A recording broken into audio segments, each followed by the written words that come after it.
Hello guys, baking tips muna tayo sa yema cake. Ang pag-uusapan natin ngayon is yung yema sauce. Sa paggawa ng yema icing, yema sauce, yema spread, malaking factor yung paggamit ng quality ingredients, no?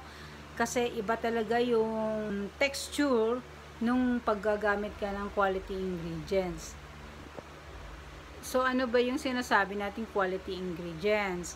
Ang ingredients ng yema sauce, yema spread, yema icing, ang ingredients niya, evaporated milk, condensed milk, butter, and then cornstarch, yung slurry na tinatawag.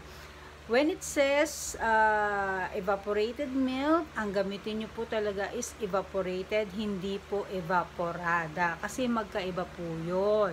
Pag sinabi naman condensed milk, ang gamitin po ninyo is condensed milk, hindi po kondensada kasi magkaiba po yun.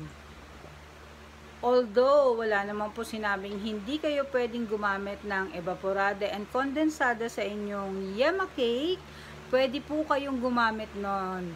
Pero meron po talagang kakaiba sa quality ng spread niya. Sa lasa pa lang, masusubukan nyo po yan. Sa lasa magkaiba po talaga siya. Pero kung sa tingin niyo na masarap na sa inyo, para sa inyo yung kondensada, masarap na sa inyo yung evaporada, nasa sa inyo pa rin po yun.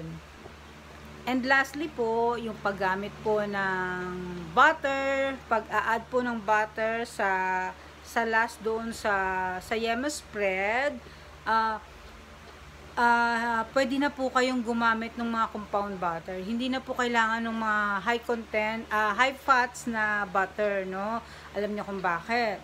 Kasi pag gumamit ka po ng high fats na butter, ang tendency niyan pag nilagay niyo sa ref, 'di ba, nagso-solidify, mabilis siyang tumigas. Kasi nga mataas yung content nung fats ng butter na ginamit ninyo.